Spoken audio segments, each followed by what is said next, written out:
오늘 연이어서 사람은 무엇으로 사는가 두 번째 시간을 갖기를 원합니다. 지난 시간에 우리가 이런 말씀을 함께 나누었어요. 사람은 어떤 존재인가? 사람은 마치 쓰레기통과 같아가지고 우리에게 아무리 선한 것을 부어도 나오는 것은 결국 악한 것밖에 나오지 않는다. 원래는 그러지 않았는데 우리의 삶에 참된 존재가 타락함으로 인해서 죄된 존재가 되고, 그래서 우리 안에 아무리 선한 것, 좋은 것, 내 안에서 뭔가 의지적으로 좋은 것을 행하려고 해도 내가 행하는 건 나쁜 것이고, 그리고 결국 하나님께서 주신 선한 것까지도 내 안에 부어졌을 때 이것이 좋은 것으로 나오는 게 아니라 악한 것으로 변질되어서 나오는, 유명한 셰프가 아무리 좋은 음식을 부었는다 할지라도 쓰레기통에 들어가면 음식물 쓰레기밖에 안 되는 것처럼 그런 존재가 바로 인간이다 라고 함께 나누었어요. 그러면서 이런 존재에서 탈피하려면 어떻게 해야 되느냐? 포도나무에 우리는 가지로서 포도나무에 붙어 있어야 된다라고 함께 말씀을 나누었습니다. 자, 그래서 이런 지금의 인간, 이 죄악된 인간, 이 타락한 인간이야말로 하나님이 원래 창조하신 모습은 아닌데, 그렇다면 하나님께서 원래 창조하신 인간은 어떤 인간인가? 본문의 1절부터 7절까지를 보면요, 이 참된 인간의 가치에 대해서 어떤 상태에 국한해서 설명을 하고 있어요. 한번 말씀 보시죠. 우리 1절부터 7절인데요, 여러분과 제가 한 절씩 교독하도록 하겠습니다. 제가 먼저 읽겠습니다. 나는 참 포도나무요, 내 아버지는 농부라. 무릇 내게 붙어 있어 열매를 맺지 아니하는 가지는 아버지께서 그것을 제거해 버리시고, 무릇 열매를 맺는 가지는 더 열매를 맺게 하려 하여 그것을 깨끗하게 하시느니라. 너희는 내가 일러준 말로 이미 깨끗하여졌으니 내 안에 거하라, 나도 너희 안에 거하리라. 가지가 포도나무에 붙어 있지 아니하면 스스로 열매를 맺을 수 없음 같이 너희도 내 안에 있지 아니하면 그러하리라. 나는 포도나무요, 너희는 가지라. 그가 내 안에, 내가 그 안에 거하면 사람이 열매를 많이 맺나니 나를 떠나서는 너희가 아무것도 할 수 없음이라. 사람이 내 안에 거하지 아니하면 가지처럼 밖에 버려져 마르나니 사람들이 그것을 모아다가 불에 던져 사르느니라. 같이 읽겠습니다. 너희가 내 안에 거하고 내 말이 너희 안에 거하면 무엇이든지 원하는 대로 구하라. 그리하면 이루리라. 아멘. 오늘 본문의 말씀대로 살펴보면 가지가 원래의 목적과 의도대로 제 기능을 하는 것이 한정적인 제한 안에서예요. 언제죠? 포도나무에 붙어 있을 때, 그때만 가지는 제 기능을 하는 거예요. 그래서 예수님께서 계속해서 반복해서 하시는 말씀이 뭐냐면 너희가 내 안에 거하면, 계속해서 이 말씀을 하시는 거예요. 오늘 1절부터 7절에서 반복해서 계속 그 말씀을 하고 계세요. 그러니까 인간은 어떤 상태일 때가 참된 인간이 되느냐 하면은 7절의 표현대로 너희가 내 안에 거하고 내 말이 너희 안에 거할 때에 인간의 참된 상태가 된다라고 지금 말씀하고 있는 겁니다. 그러니까 이 상태가 정확히 알려주는 것이 어디냐면 에덴 동산이에요. 그러니까 에덴 동산에서 보면요, 아담이 하나님과 아주 밀접한 연관을 맺고 있습니다. 창세기 3장에 보면 하나님이, 인간이 이미 죄를 짓고 난 후에 하나님의 음성을 직접 듣습니다. 그렇죠? 그러니까 그들이 죄를 지으니까는 어떻게 했다고 써 있냐면 여호와의 낯을 피하여 동산 나무 사이에 숨었다라고 기록해 있어요. 그러니까 이 말을 뒤집어 보면 뭐예요? 죄를 짓기 전에는 여호와의 낯 앞에, 여호와의 얼굴 앞에 마음껏 거주하고 그 안에서 행복하고 즐겁게 살았다라는 말이 되겠죠. 그러니까 얼마나 하나님과 인간의 사이가 친밀해져 있는가, 얼마나 밀접한 관계였는가가 지금 에덴 동산의 이 표현을 통해서 나오는 거예요. 그런데 인간이 죄를 짓고 타락하고 나니까 인간과 하나님의 관계가 어떤 지경까지 무너졌느냐, 출애굽기 3장 20절에 보면요, 이 표현이 나옵니다. 한번 읽어볼까요? 한번 읽어보죠. 시작. 또 이르시되 내가 내 얼굴을 보지 못하리니 나를 보고 살 자가 없음이니라. 아멘. 지금 모세가 지금 하나님과 대면하는 장면이거든요. 그러니까 하나님께 하나님의 영광을 보여주십시오라고 하니까 하나님이 설명해 주세요. 누구든지 내 얼굴을 보면 살 자가 없다. 왜냐하면 우리는 이 안에 이미 죄성을 가지고 있고 이 죄가 있고 아무리 깨끗한 삶이라도 죄라는 게 있어요. 그런데 하나님은 완전한 성이시기 때문에 선한 존재가 있으면요, 당연히 그 죄를 공격하게 돼 있어요. 그럼 우리 안에 있는 죄가 이것으로 인해서 결국 죽어요. 그러니까 죄의 삭은 사망이라고 그러잖아요. 그러니까 우리가 하나님의 얼굴을 보고 싶어도 볼 수 없는 게 하나님이 죽이고 싶어서 죽는 게 아니라 그냥 우리 안에 있는 죄가 일종의 화학장에 팍 터지는 거예요. 그러면서 죽게 돼요. 그러니까 살 수가 없어요. 하나님께서 모세를 인정하고 하나님 앞에서 그 사람처럼 뛰어난 사람이 없음에도 불구하고 그 사람 안에 있는 죄가 그 사람을 죽게 만드는 거예요. 그러니까 예덴 동산에서는 여호와의 낯을 보면서 서슴없이 이야기했던 인간이 죄로 인해서 하나님의 얼굴, 하나님의 낯을 보면 지극히 거룩한 그 거룩 앞에 그냥 죽게 되는 존재가 됐다는 거예요. 인간이 이렇게까지 타락하고 무너졌다는 거죠. 예전에는 모닥불이 있어요. 모닥불이 있는데 그 모닥불에 아무리 들어갔다 나와도 불꽃 하나 몸을 거스르지 못하는 그런 나방이었어요.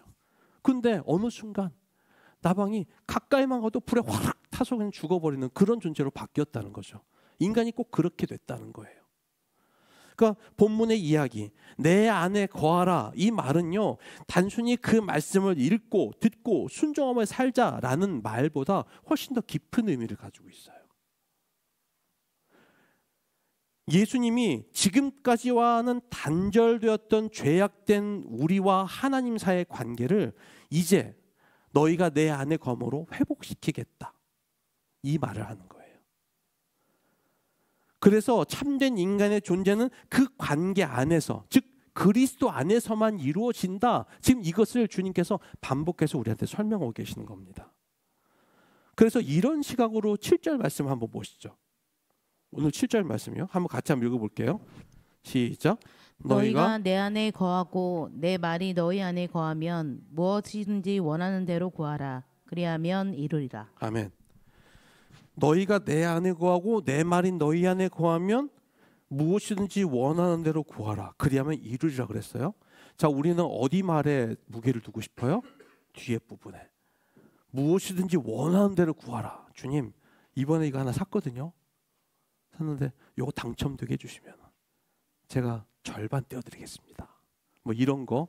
근데 내가 원하는 건 뭔가 이루어지고 싶은 이런 것들 하고 싶은 거죠.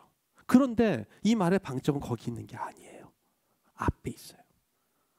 너희가 내 안에 거하고 내 말이 너희 안에 거하면 무엇이든지 원하는 데 구하라. 선결 조건이 있는 거죠. 이거를 보다 분명히 설명하는 게 어디 나오냐면 창세기 2장에 나와요. 창세기 2장 19절 한번 보시고요. 한번 읽어보시죠. 한번 시작. 여호와 하나님이 흙으로 각종 들짐승과 공중의 각종 새를 지으시고 아담이 무엇이라고 부르나 보시려고 그것들을 그에게로 이끌어 가시니 아담이 각 생물을 부르는 것이 곧 그 이름이 되었더라. 네, 우리가 너무나 잘 아는 본문이에요. 지금 아담이 어땠어요? 하나님이 아담한테 이름을 특별한 인물을 부여해 주셨는데 동물들, 생물들 다 오면은 아담이 뭐해요? 이름을 붙여줘요. 자, 너는 이제부터 메리, 너는 쫑, 뭐 이렇게 붙이는 거예요. 그 얘기가 아니죠. 네, 여기서 말하는 거는 단순히 호칭이 아니라 그 존재의 성격, 그 존재의 특징, 그 존재의 본질을 일컫는 걸 말하는 거예요. 그런데 거기서 지금 이름을 붙여준다는 거는요, 단지 현재의 상태만을 가지고 명명하는 것뿐만이 아니라 앞으로 이 대상이 어떻게 될 것인가에 대한 미래적인 존재까지도 명명하는 거예요. 그러니까 이 존재를 하나님이 어떻게 만들어 가실 것까지를 보여주는 예언적인 성격까지 있다고 보여주는 것이죠.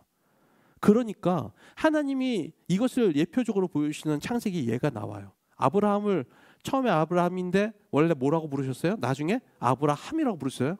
그 다음에 사레를 뭐라고 부르셨어요? 사라라고 부르셨어요. 또 야곱을 뭐라고 부르셨어요? 이스라엘로 부르셨어요. 이게 다 뭐예요? 지금 당장은 아니에요. 아닌데 앞으로 너의 존재는 이런 사람이 이런 존재가 될 거라는 예언적인 성격이 그 안에 들어가 있는 거죠. 그러니까 아담에게 그 이름을 붙이는 능력을 허락하셨다는 것은 뭐예요? 그거는 그 존재의 성격과 특질을 부여하신 것과 더불어서 앞으로 그 존재의 하나님의 계획까지도 그 안에 포함시키는 거예요. 그러니까 이게 얼마나 엄청난 특권이에요. 아담한테 그런 엄청난 존재가 능력이 있는 것이죠. 그런데 예수님께서는 우리가 그리스도 안에서 그런 상태로 회복될 것을 말씀하심과 동시에 아담에게 주신 그 특권이자 임무까지도 주실 것을 약속하고 계시는 거예요. 다시 한번 본문 7절을 보시죠. 이번엔 제가 읽어보겠습니다. 너희가 내 안에 거하고 내 말이 너희 안에 거하면 무엇이든지 원하는 대로 구하라. 그리하면 이루리라. 이 상태가 딱 뭐예요? 아담의 상태인 거예요. 아담이 부르는 대로 이름이 그 존재의 명칭이 된 거죠. 참된 인간이란 어떤 존재인가? 그리스도 안에 거한 인간은 어떤 가치를 지닌 존재가 되는가? 죄로 인해서 하나님과의 관계가 단절된 인간이 죄에서 회복하는 길은 오직 예수 그리스도 안에 거하는 길밖에 없고, 그 관계가 회복되면 진짜 인간, 참된 인간으로서의 가치를 회복할 뿐 아니라 아담이 가진 원래의 존엄성, 또 놀라운 능력까지도 회복해서 하나님이 하시는 사역에 동참하는 동참자가 된다는 거예요. 결국 하나님과 인간의 관계가 예수 그리스도의 보혈로 회복이 되면 내 안에 내주하시는 성령의 음성에 순종해서 더 이상 내 안에 내가 아닌 그리스도께서 사시게 되는 거예요. 그리고 원래 지으신 목적에 부합한 삶을 살게 되는 거죠. 자, 그러면 내가 그 상태에서 원하는 대로 구하는 것, 내가 원하면 누가 원함일까요? 하나님께서 원함이에요. 내가 기뻐하면 누가 기뻐함이에요? 하나님께서 기뻐하시는 거예요. 내가 만족하면 누가 만족하시는 거예요? 하나님 만족하시는 거예요. 그러니까 나의 욕망과 나의 모든 욕구와 나의 모든 소망은 하나님의 목적과 소망, 그것과 일치가 되는 거예요. 그러니 하나님이 기뻐하시는, 아니 기도를 안 들어줄 수 없죠. 어떤 부모가 자녀가 원하는 대로 안 해주고 싶어요? 안 해주는 이유는 딱 하나죠. 왜요? 그 인생 망칠까 봐 안 해주는 거예요. 엄청난 부자예요. 부모가 다 해줄 수 있어요. 그럼에도 그 자녀에게 안 해주는 때는 이유가 있죠. 왜 안 해줘요? 그거 해주면 망치니까, 이 인생이 망가지니까 안 해주는 거예요. 그런데 이 아이가 내가 보더라도 성숙해요. 뭘 맡겨도 정말 신실하게 잘 해내요. 그러면 어때요? 다 주죠. 야, 네가 해봐라. 네가 마음껏 해봐라. 내가 얼마든지 자원 가지고 있으니까 네가 꿈꾸고 원하고 행동하는 거 마음껏 해봐. 다 해봐. 내가 마음껏 밀어줄게. 이런 부모죠. 누가 어떻게 안 그러겠어요? 내가 이 자녀가 신실하고 성숙하다고 생각하면 그렇게 해주죠. 하나님도 꼭 그러시는 거예요. 우리의 마음과 소원이 하나님의 뜻과 일치가 되면 누구든지 너희가 내 안에, 내가 너희 안에 있으면 원하는 대로 구하라는 말의 뜻은요, 뭐든지 기도하면 다 이루어진다, 이런 그 1차원적인 이야기가 아니라 그 궁극적인 소망과 소원이 우리의 뜻과 하나님의 뜻이 일치가 될 때에 우리의 뜻은요, 하나님이 정말로 원하신 뜻과 딱 맞게 되는 거예요. 그러면 하나님이 안 들어주실 이유가 없어요. 이것이 여기서 말하는 말의 진짜 의미인 것이죠. 그래서 이것이 또 바울 갈라디아서 2장 20절에서 말했던 그 말과 똑같아요. 한번 읽어볼까요? 시작. 내가 그리스도와 함께 십자가에 못 박혔나니 그런즉 이제는 내가 사는 것이 아니요 오직 내 안에 그리스도께서 사시는 것이라. 이제 내가 육체 가운데 사는 것은 나를 사랑하사 나를 위하여 자기 자신을 버리신 하나님의 아들을 믿는 믿음 안에서 사는 것이라. 아멘. 너무나 유명한 말씀이죠. 근데 이 유명한 이 말씀에 뭐가 있어요? 내가 이제는 내가 사는 게 아니라 누가 살아요? 내 안에 그리스도께서 살아요. 그리스도의 욕구와 그리스도의 만족과 그리스도의 기쁨과 그리스도의 삶의 목적, 이 모든 것들이 나의 목적과 나의 기쁨과 나의 만족이 돼요. 이제 나는 누구를 위해 살아요? 그리스도를 위해 살아요. 그런데 나는 손해봤다고 생각되지 않아요. 나는 부족하다고 생각되지 않아요. 왜요? 왜? 그리스도의 만족이 나의 만족이니까. 하나님을 만족시키는 게 나의 기쁨과 나의 만족이 되니까 나는 더 이상 부족하지가 않아요. 하나님의 아들을 믿는 믿음 안에서 사는 것 자체가 나에게 기쁨과 행복이니까 이제 삶의 목적과 그리고 삶의 태도와 삶의 모든 만족 기준 상태가 달라졌어요. 하나님을 기뻐하는 삶이에요. 이것이 하나님을 기뻐하는 삶이에요.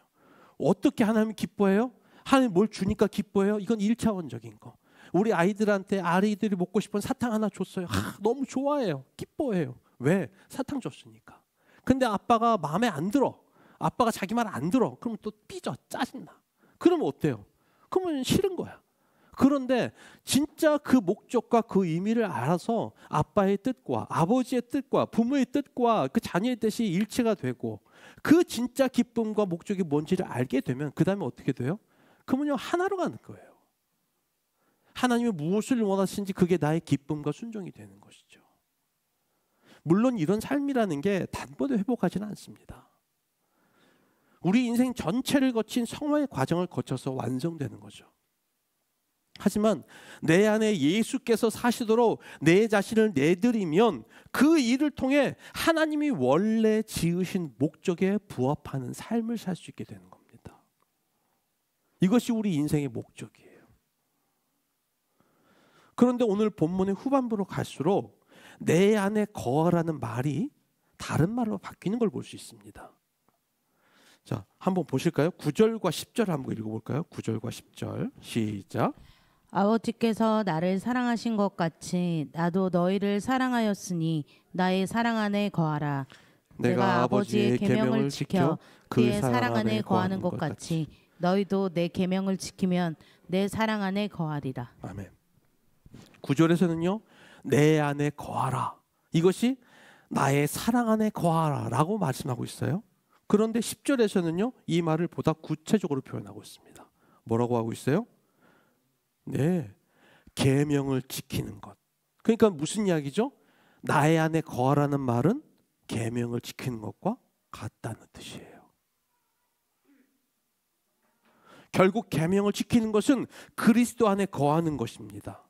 그러니까 현대로 들어오면서 사실은 사람들이 성경을 잘못 이해합니다. 마치 구약을 이렇게 버려야 될 것처럼 이제 생각을 하지만 사실은 절대 그렇지 않아요. 율법의 원래 근본 목적을 잃어버렸기 때문에 그런 거지 사실 원래의 율법의 근본 목적은 그게 아닙니다. 로마서 7장에서 사도 바울이 이렇게 설명을 합니다. 율법의 근본 목적이라는 건 생명에 이득이 할 그 계명이 내게 대하여 도리어 사망에 이득이 하는 것이 되었도다. 자, 여기서 주목해 볼 부분이 있어요. 계명의 근본 목적이 뭐예요? 생명에 이득이 하는 거예요. 그러니까 이 계명의 원래의 목적은 우리를 참 진짜 목적, 우리의 진짜 영적인 생명 이르게 하는 목적에 그 계명의 목적이 있는 거예요. 바로 아래 오늘 본문의 바로 아래 12절에 보면은 12절에 여기 보면요. 계명도 거룩하고 의로우며 선하다라고 이게 지금 오늘 본문이 아니라 이제 그 로마서의 12장에 로마서 이제 7장 12절에 나옵니다. 그러니까 율법 근본 속성이 뭐냐면 원래 거룩하고 의롭고 선하다고 성경이 되어 있습니다. 그러니까 계명의 원래 목적은 우리의 행동을 속박하고 규제하려고 만든 게 아니에요. 우리는 자꾸 이제 그렇게 생각하죠. 율법하면 나를 못하게 만들고, 야 주일 예배도 지켜야 되고, 술도 먹지 말아야 되고, 뭐 이것도 하지 말라 저것도 뭐 하지 말라는 게 많아. 교회만 다니면 그렇게 하지 말라는 게 많냐고. 나한테는 다 오케이 되는데 왜 여기만 이렇게 하냐고. 왜 그래요? 이유가 있는 거예요. 왜냐하면 우리의 속박과 우리 행동을 속박하고 규제하기 위해서 만든 것이 아니라 하나님께로 우리를 인도하는 인도자 가이드의 역할을 해야 되는 것이죠. 그러니까는 우리에게 거기에 맞춘 삶을 살기 위해서 자 만약 우리가 화성에 가서 살아야 돼요. 그러면 뭐가 필요할까요? 화성에 맞는 중력과 화성에 맞는 이 호흡과 여러 가지의 생태가 필요하겠죠. 예전에 그 SF 영화였는데요. 그게 이제 뭐 짧은 드라마였어요. 드라마인데 그게 뭐였냐면 그 목성에 보면 유로파라는 그런 이제 여러 가지 위성들이 목성의 위성들이 많은데 거기에 사람이 살 수 있는 사람이 어느 정도의 그 이 신체 조건만 약간만 바꾸면 거기서 잘 살 수 있는 그런 위성을 발견된 거예요. 그래서 실험을 했어요. 이 사람을 이 신체 DNA 구조를 바꿔가지고 거기 살 수 있게. 갑자기 사람 몸이 바뀌어요. 외계인처럼 바뀌어요. 바뀌는데 그 사람이 위성에 그 위성에 목성에 있는 위성에 딱 떨어뜨리니까 그 사람은 호흡기도 필요 없고 아무것도 필요 없어요. 그냥 사는 거예요. 사람들은 전부 막 마스크 쓰고 우주복을 입고 다녀야 되는데 그 사람은 지구에서 사는 것처럼 그렇게 살아가는 거예요. 그런데 우리가 그런 이상한 모습이 아니더라도 하나님의 나라에 살아가는 우리의 모습은요. 지금의 이 삶의 존재의 모습과 양태하고는 전혀 다른 모습일 거라고요. 그러면 거기에서 맞는 삶의 양태를 가지려면 우리 뭐 해야 돼요? 하나님이 말씀하신 계명을 따르는 삶으로 연습해야 되는 것이죠. 그래서 예수님은요, 그 계명을 지키는 것이야말로 예수님 스스로에게는 기쁨이었어요. 왜? 하나님 나라 사랑하는 그 근본적인 목적이 거기 있으니까. 그리고 그 아버지의 사랑 안에 거하는 것이야말로 나의 행복이다라고 말씀하신 거예요. 예수님이 지상에 계실 때에 아버지의 계명에 순종했던 것은요, 두려움 때문이 아닙니다. 우리는 혼날까 봐 말씀 지키잖아요. 엄마 아빠가 공부해라 그러면은 눈치 보면서 살살 하면서 이렇게 좀 딴짓도 하고 그런단 말이에요. 그런데 여러분, 정말 한 10억 분의 1 정도 되는 아이 중에 한 명이 공부가 너무 좋아요. 예전에 한 방송에다 잠깐 본 게 있는데, 이 아이는 엄마가 공부를 못하게 만들어요. 왜냐면 앉으면 공부해. 눈이 나빠지고 너무 공부에 몰입하니까 안 좋아. 얘 건강에. 제발 좀 넌 공부하지 마라. 책도 치우고요. 막 공부도 못. 그럼 어떻게든 찾아가지고 공부를 하고 있는 거예요. 희한한 아이죠. 우리는 절대 정상적인 생각으로는 이해할 수가 없습니다. 근데 그게 그 친구한테는 뭐예요? 이게 행복이에요. 그 몰랐던 걸 알아가는 기쁨, 그리고 내가 이걸 깨달았다는 기쁨, 내가 더 많은 것을 배웠다는 그 기쁨이 그한테는 즐거움인 거예요. 여러분, 하나님의 계명이 그래요? 우리는 이해할 수가 없어요. 하나님의 계명을 지킨 게 뭐 그렇게 좋은 거야. 우리는 억지로 죄된 본성 때문에 지키고 있지만, 예수님께는 뭐예요? 그게 기쁨이었어요. 그게 만족이었고 그게 행복이었어요. 그리고 그래서 하나님이 기뻐하시는 모습이 자기한테 얼마나 큰 만족을 주는지 몰랐던 것이죠. 그래서 예수님은 우리도 그 예수님의 계명을 지켜 나의 사랑 안에 거하라라고 말씀하고 있는 것입니다. 여러분, 우리가 성경을 읽으면서 가장 궁금한 것 중에 하나가 뭐냐면요, 선악과예요. 제가 크게 공부했던 2개가 있는데, 하나는 첫 번째, 불만이 있었어요. 왜 바벨탑은 지어가지고 이 영어를 힘들게 고상하게 만드느냐. 두 번째는 왜 선악과를 하나님이 만드셔가지고 우리를 이렇게 지질이 궁상으로 살게 만드시는 것인가. 여러분, 선악과의 근본 목적은 뭐예요? 내가 생각하는 지금의 이것과는 다른 부분이에요. 원래 선악과에는요, 인간의 자유의지를 존중하려는 하나님의 마음, 하나님의 주권, 뭐 다양한 의미가 담겨 있지만 정말 중요한 의미는 뭐냐면, 따라해 보시죠. 복 주시기 위해서. 그러니까 선악과는요, 복 주시기 위해서 우리한테 주신 거예요. 이해가 안 돼요. 그렇죠? 아니, 무슨 선악과가 무슨 복 주기 위해 만든 거야. 신학자들은요, 이 선악과가 계속 있을 거라고 추정하지 않습니다. 그러니까 일정 기간 동안에만 있었을 거라고 보는 거예요. 저는 거기에 동의를 하거든요. 그러니까 여러분, 에덴 동산에 계속 선악과가 있으면요, 계속 감시자의 역할을 하는 거죠. 제한의 역할을 하는 거예요. 근데 이거는 일종의 테스트의 과정인 거예요. 에덴 동산이 우리가 계속 살아야 될 곳인가요? 아니에요. 그것은 꿈꾸는 이상의 모습을 가지고 있지만 진짜 하나님의 나라는 아니에요. 일종의 모델하우스예요. 진짜 하나님의 나라는 어디에 등장해요? 요한계시록에 등장해요. 요한계시록에 있는 그 모습의 모델하우스 정도였어요. 그러니까 우리가 궁극적으로 하나님의 나라를 누리고 살려면 그 하나님 나라를 들어갈 수 있는 자격과 능력이 있어야 되거든요. 그것을 통과하는 테스트의 자격이 뭘로 주어지는 거예요? 선악과라는 거죠. 그러니까 선악과의 테스트를 잘 통과했다면 우리는 아마 지금 이 고생 안 하고 살았을 수 있어요. 그러니까 하와 할머니가 잘못한 거야. 그렇죠? 그 선악과는 궁극적으로 하나님의 나라로 이르게 하려는 통로였다는 거예요. 자세한 설명을 지금 시간이 부족해서 다 말씀을 못 드리지만, 어쨌든 결국은 계명도 억압과 규제의 표현이 아니라 하나님의 최고의 수준인 사랑의 표현이라고 할 수 있는 거예요. 선악과는 뭐예요? 일종의 행위 언약. 그렇죠? 똑같이 계명도 똑같이 언약이에요. 그래서 참된 인간의 가치는 어디 있느냐? 그것은 그리스도 안에 있을 때에, 그의 사랑 안에 거할 때에 있는 거죠. 그러니까 나를 죽이고 내 안에 그리스도께서 사실 때에 그 사랑 안에 거해서 진리가 나를 자유롭게 하면 나는 참된 인간으로서 하나님이 내게 주신 사명을 감당하면서 살 수 있게 되는 거예요. 그러니까 사람이 무엇으로 살까요? 그러면 인간이 무엇을 위해 살까요? 본문을 가만히 묵상해 보면요, 하나님이 포도나무를 심으신 이유가 뭘까요? 단순해요. 농부가 포도나무를 왜 심죠? 예, 포도나무 열매를 얻어 먹으려고. 그렇죠? 예수님이 이걸 아주 분명하게 말씀하십니다. 오늘 본문의 2절을 한번 제가 읽어보겠습니다. 물은 내게 붙어 있어 열매를 맺지 아니하는 가지는 아버지께서 그것을 제거해 버리시고 무릇 열매를 맺는 가지는 더 열매를 맺게 하려 하여 그것을 깨끗하게 하시느니라. 그러니까 농부이신 하나님이 포도나무 가지를 관리하시는 이유는 딱 한 가지예요. 뭐 때문이에요? 열매를 맺으려고. 근데 더 나아가서 열매를 많이 맺으면 아버지께서는 영광을 받으신다고 얘기합니다.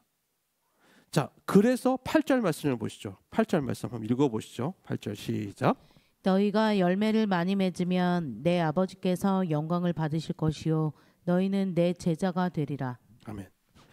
자, 그러면 여기서 이토록 맺고 싶어 하시는 하나님이 맺고 싶어 하시는 열매는 뭘까요?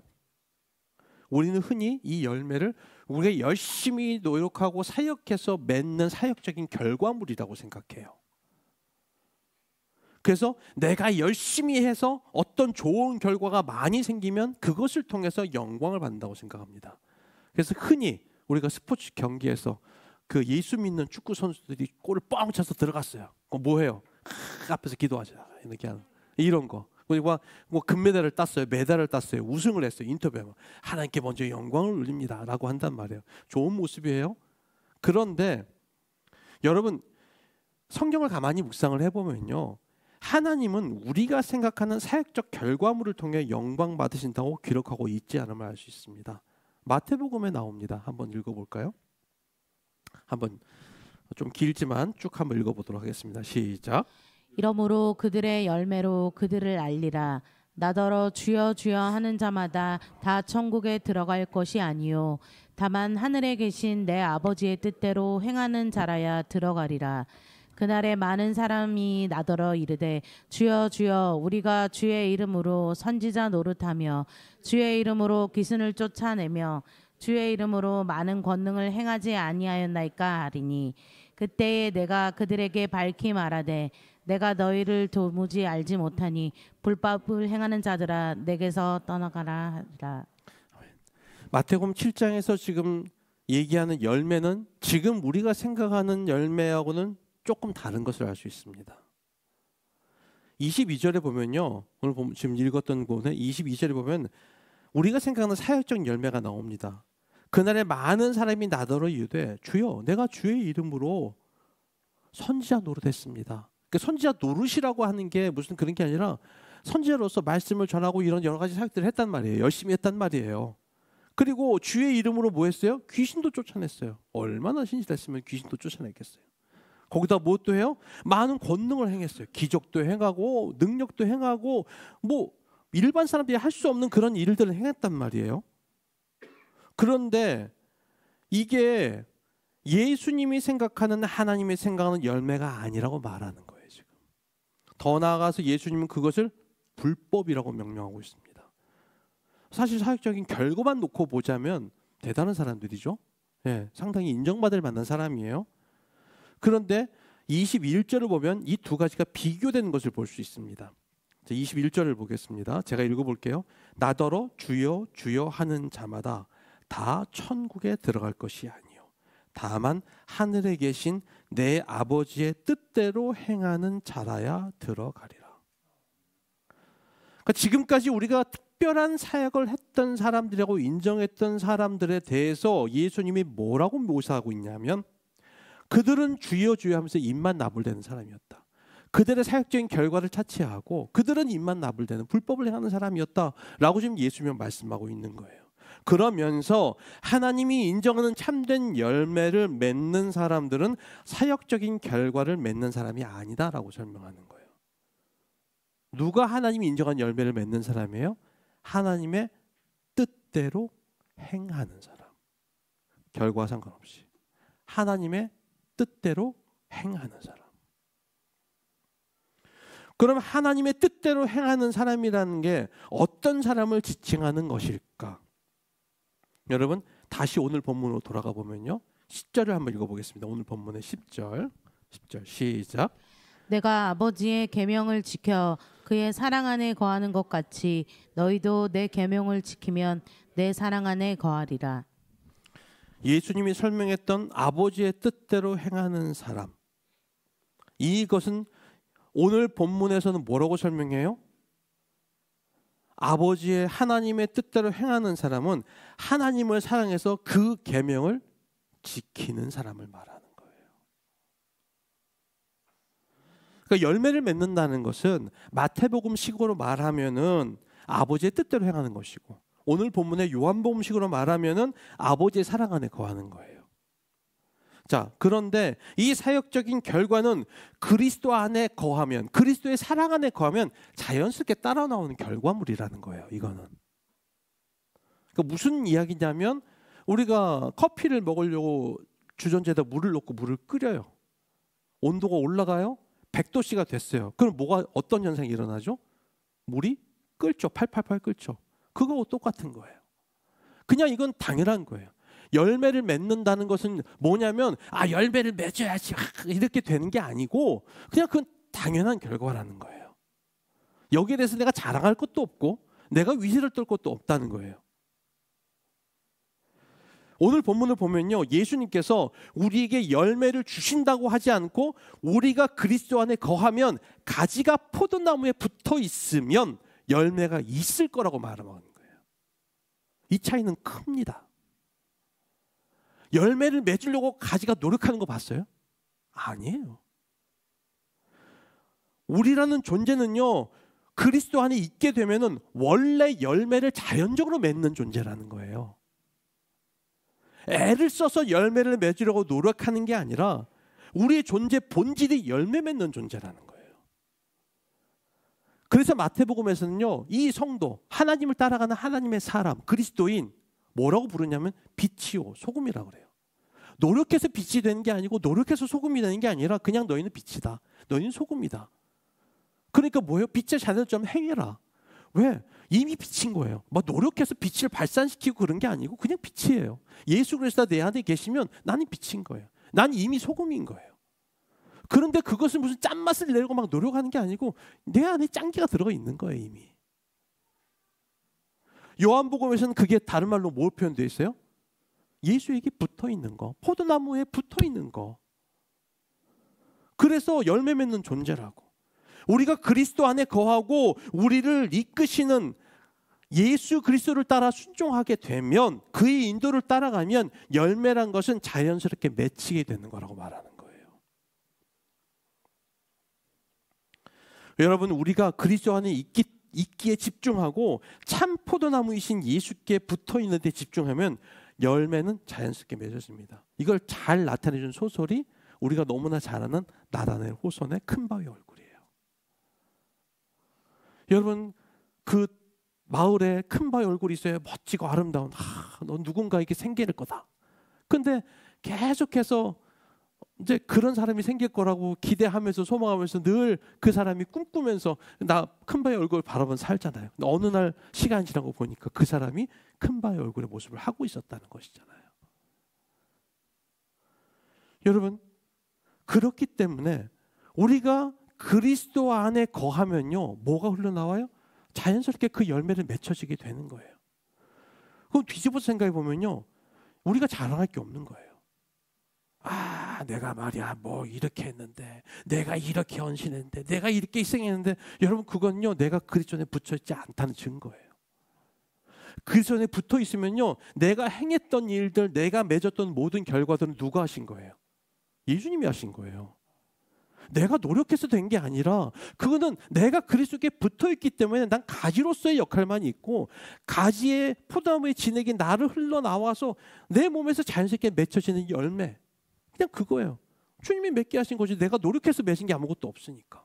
나는 가지에서, 포도나무에서 떨어지면 아무짝에 쓸모없는 가지인데 그저 붙어 있었는데 열매가 맺어진 것 뿐이라는 것이죠. 그러니까 우리는 뽐낼 수도 없고 의시될 수도 없어요. 그렇다면 그 열매가 뭘까요?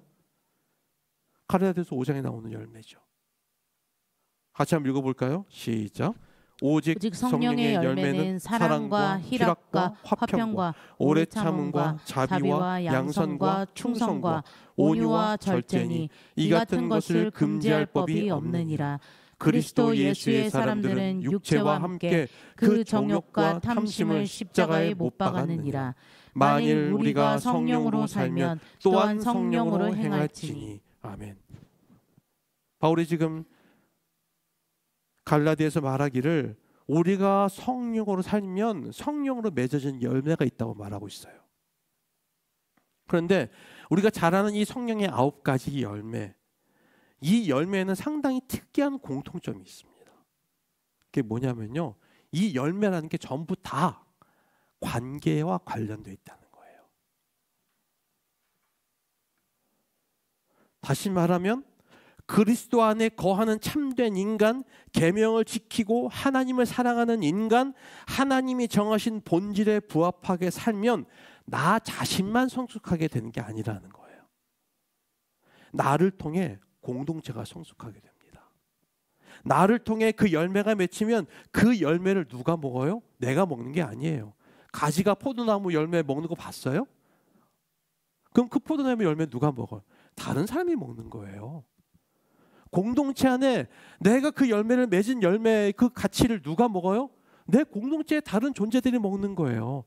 나의 사랑을, 나의 인내를, 나의 온유를, 나의 충성을, 나의 절제를, 그 열매를 누가 먹어요?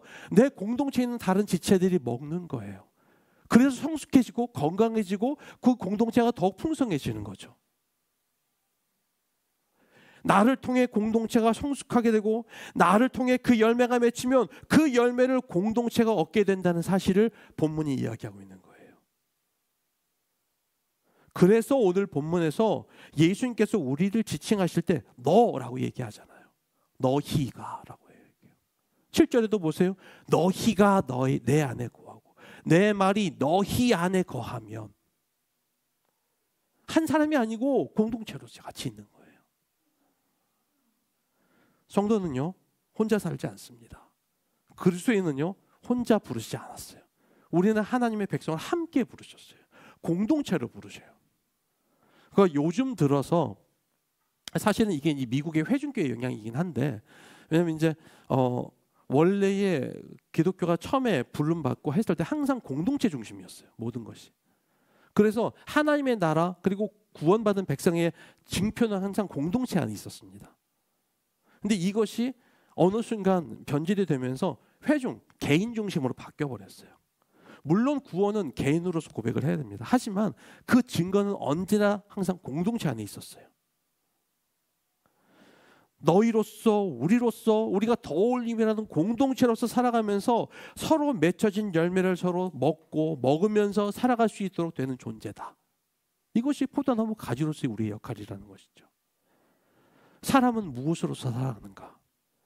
성도는요 한 공동체 안에서 그리스도 안에 거하는 가지로서 내 안에 맺혀 있는 열매를 공동체한테 먹이면서 살아가는 거예요.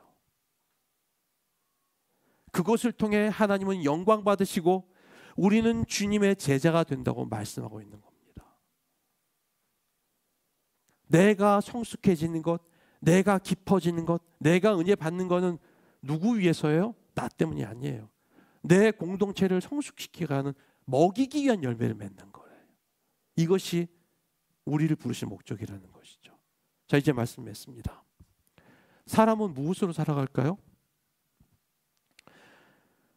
레오 톨스토이의 유명한 단편 소설 사람은 무엇으로 사는가라는 유명한 소설이 있습니다. 여기에 보면 하나님의 명령에 불복하고 땅으로 유배당한 천사 미카엘이 등장을 합니다.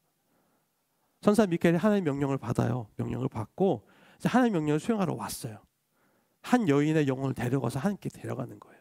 그런데 가보니까 이 여인이 처지가 너무 딱해. 왜냐하면 남편이 나무를 벌목했는데 벌목하다 사고로 남편이 죽었어요. 근데 아이를 임신했어. 곧 있으면 애를 낳을 판이야. 천사한테 부탁을 해요. 천사님, 미카엘 천사님, 내가 이 아이를 낳으면 이 아이들은 어떻게 생명부지 이 세상에 살아갈 수 있습니까? 이 아이들이 조금만 클 때까지만 내가 살게 해주십시오. 이 엄마의 부탁이 너무 애절해. 미카엘도 너무 가슴이 아파. 하나님께 다시 올라가세요. 하나님, 사정이 너무 불쌍합니다. 저 이 명령 못 듣겠습니다. 그러니까 하나님이 이런지에 거절합니다. 거절하고 가서 그 영혼 데려와라. 그리고 너는 이 세 가지의 뜻. 첫 번째는 사람의 마음속에는 무엇이 있는가? 사람에게 주어지지 않은 것이 무엇인가? 사람은 무엇으로 사는가? 이 세 가지를 깨닫기 전에 못 올라올 거다. 그리고 이제 그 명령에 순종해서 그 여인의 영혼을 데려 올라가다가 그 영혼은 올라가고 천사는 떨어져요. 벌거벗음으로 이제 나타나거든요. 그런데 거기서 만나는 첫 번째 만난 사람, 가난하지만 정말로 아무것도 없는 자기에게 친절을 베푼 세몬이라는 사람과 아내 마트로나를 통해서 사람의 마음속에 사랑이 있구나라는 걸 깨닫게 됩니다. 그리고 두 번째로 이제 그 집에서 이제 부자 그 신발 깁고 하는 거를 하거든요. 도와주거든요. 근데 부자가 찾아와요. 근데 자기 신을 장화를 막 좋은 가죽을 주면서 이걸로 잘 만들어라 막 이렇게 해요. 근데 이 천사가 그 모습을 딱 보더니 막 웃어요. 그럼 왜 웃나? 그랬는데 그리고는 주문받은 장화는 안 만들고 슬리퍼를 만듭니다. 왜 슬리퍼를 만들지? 이 부자가 돌아가다 죽어요. 천사는 뭘 봤냐면 그 옆에 있는 죽음의 천사를 본 거예요. 이 사람 곧 죽겠구나. 그러면서 깨달았어요. 사람은 자기에게 진짜 뭐가 필요한지를 아는 힘이 주어지지 않았구나. 그걸 깨닫게 됩니다. 그리고 마지막으로 죽을 거라고 걱정했던 그 두 아이들이 바로 이웃집에 이 여자 부부가 있었는데 아이를 너무 원했는데 아이가 없었어요. 근데 엄마가 죽으니까 이 아이들 자기 친자처럼 키워요. 그 안에서. 이 아이들이 아름답게 건강하게 잘 성장한 모습을 이 천사가 마지막으로 다 보게 됩니다. 그러면서 사람은 사랑으로 사는구나. 이걸 깨닫게 돼요. 그러면서 다시 하늘로 올라가게 됩니다. 여러분, 우리가 사람은 무엇으로 사는가? 톨스토이가 얘기했던 것처럼 우리의 삶에 필요한 것이 무엇인지 잘 모르지만 그러나 우리가 살아갈 수 있는 유일한 힘은 거기에 있어요. 예수님은요, 계명을 지켜 주님의 사랑 안에 거하라고 말씀하시면서 11절에서 그리고 12절에서 이렇게 말합니다. 한번 오늘 본문 바로 아래에 있죠. 한번 읽어볼까요? 11절 12절 시작. 내가 이것을 너희에게 이름은 내 기쁨이 너희 안에 있어 너희 기쁨을 충만하게 하려 함이라. 내 계명은 내가 너희를 사랑한 것 같이 너희도 서로 사랑하라 하는 이것이니라. 아멘. 주님의 기쁨은요, 주의 말씀을 따르고 주의 계명을 지키는 것이었습니다. 그것은요, 자기에게 주어진 사람, 사랑할 수 없는 부족한 사람. 아까 우리 기도 때 말씀하셨지만 열심당 시몬, 가룟 유다, 베드로, 거칠고 말도 안 듣고 자기 마음에 욕심이 가득한 그런 사람들, 그런 사람이지만 내게 주어진 그 사람을 사랑하는 것이었어요. 그리고 그것으로 주의 계명을 지켰습니다. 사람이 무엇으로 사는가? 예수님은 우리가 서로 사랑하는 것으로 산다고 말씀하고 있어요. 그 사랑 안에 거할 때 우리 안에는 참된 기쁨이 있고 그 사랑을 나눌 때에 우리 안에는 오직 예수 안에서만 누릴 수 있는 진정한 만족과 기쁨이 있는 거죠. 우리가 그리스도의 참된 공동체라면요, 그리스도 안에 거하기를 힘쓰는, 그래서 그렇게 힘쓰기 위해서 우리는 서로 사랑할 수밖에 없어요. 왜? 그것이 그리스도 안에 거하는 진정한 목적이니까. 여러분, 예수 믿는 게 늘 행복하고 늘 기쁘고 늘 즐겁지 않아요. 왜냐면요, 나는 나를 사랑할 수 있는 사람, 내가 볼 때 기분 좋고 행복한 사람만 사랑해야 되는 게 아니거든요. 왼수 같은 사람도 사랑해야 돼요. 항상 왼수 같은 사람은 가장 가까이서 살며대고 있는 사람이죠.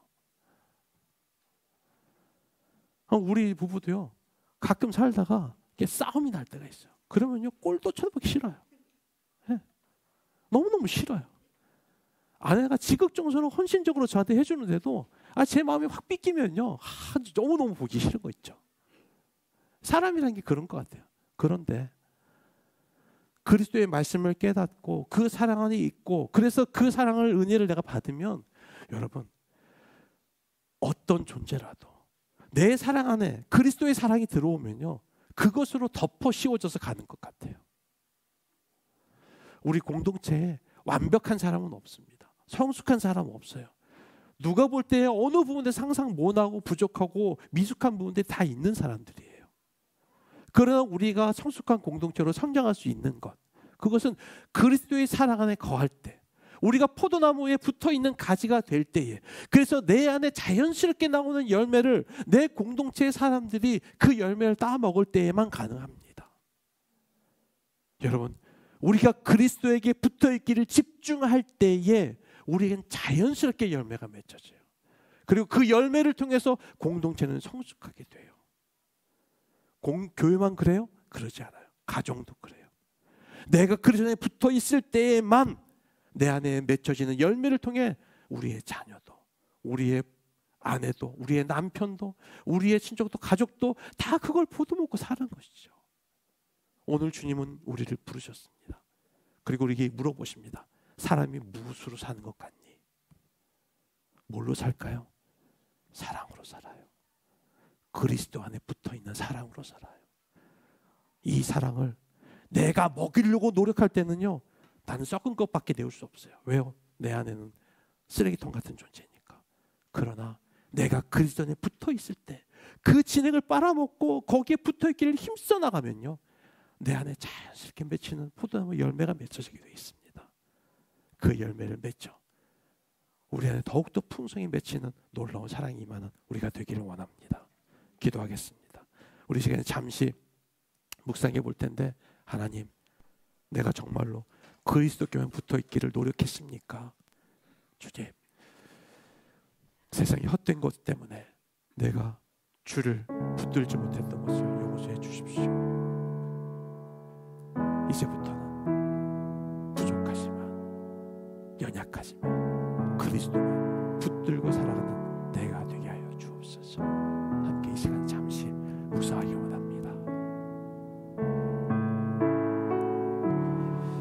아버지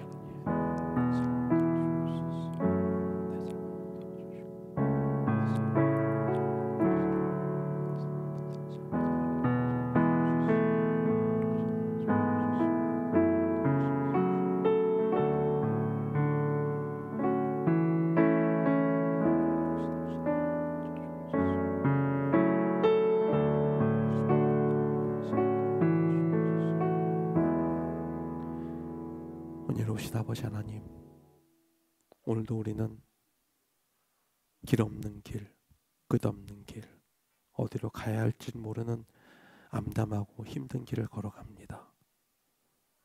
내 안에서는 썩은 진액만 나오는 것 같은, 인생의 담즙과 같은 그런 삶을 살아갑니다. 그러나 주님, 이제 내 안에 포도나무의 진액이 흘러 넘치기를 원합니다.